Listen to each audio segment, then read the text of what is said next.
What is going on, Jet fans? Matt O'Leary back with another video on this Sunday morning after a divisional round Saturday performance. And we got to talk some Aaron Glenn because I was reading just the absolute most overreactions from Jets fans all last night and into this morning.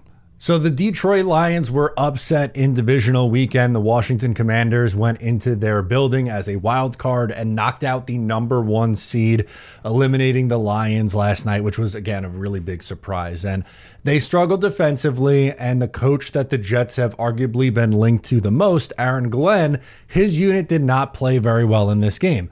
They allowed 481 yards of offense against. The Commanders scored 45 points, albeit 6 of them came on a pick six, but still they gave up 30 plus points of scoring against. It was just not a great performance against the Washington Commanders. Like, no matter how you can slice it, even if you are maybe the biggest of Aaron Glenn supporters, you got to call a spade a spade. It was not a very good performance. Now, like I said, some Jet fans, I've seen them be like, you can't possibly hire Aaron Glenn now after that kind of performance. The defense shit the bed in the playoffs. It was bad. Again, I want to reiterate in case you didn't hear it. It was a really tough performance in a playoff game, but can we relax a little bit off of a one-game sample? Maybe use the entire body of his work. And if you are using the entire body of his work and are going, hey, you know what? I'd rather hire insert guy here because of this, this, and this, and I'm worried about hiring a first-time head coach. Valid. I'm not going to talk you out of that because you can feel that way if you want. The thing that bothers me is if you were all gung-ho on Aaron Glenn's the guy. Sure, he's going to be hired by the Jets. And then this one game happens and you're like, never mind.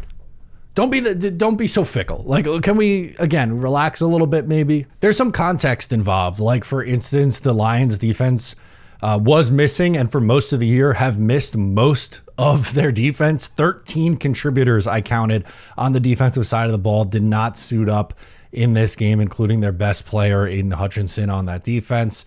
On the broadcast, they said they started 30 different people on defense on the year, which was tied for most in the league.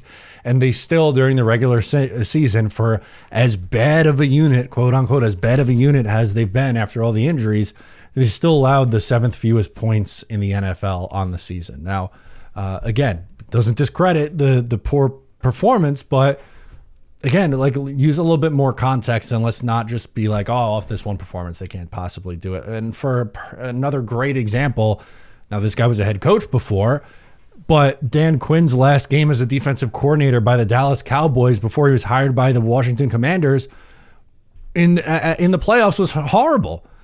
The Cowboys were a home team and heavily favored, and they gave up 48 points to the Green Bay Packers in a blowout loss.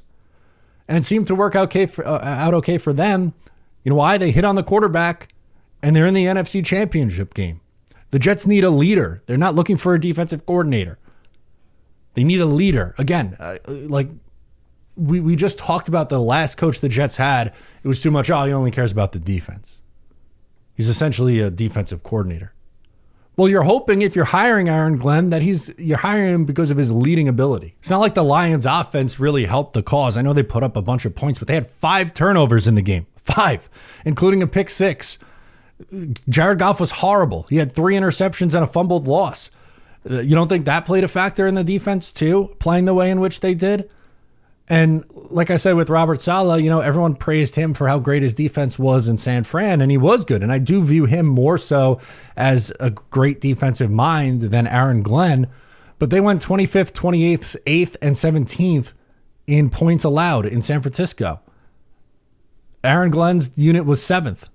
Now, granted, there's other factors than just points allowed, but 25th, 28th, 8th, and 17th, that's one elite year and another pretty good year in his final year in 2020 when, guess what? There were a lot of injuries that year. That was the year Nick Bosa got hurt. But I guess I just don't view Aaron Glenn as this elite defensive mind, and the reason why the Jets would be hiring him is to get this elite defensive mind in here. I think they want to get a leader in here. I think they want to get someone who knows what it's like to play for the New York Jets, has scouting ability.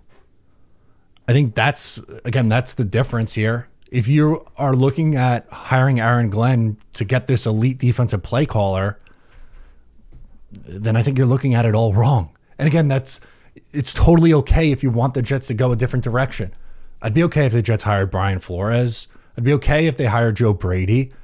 I'd be a little nervous, but get it if they took a big swing on a guy like Josh McCown. But at the end of the day, if they hire Aaron Glenn, it's not because he's not qualified for the job. And we can't just go, oh, well, the last time we saw them, they were bad. That's not fair. Look at the entire sample size, please. So I just wanted to come on and say that quickly. Let's not be the ficklest fan base out there. Maybe get behind our guy. And we'll see.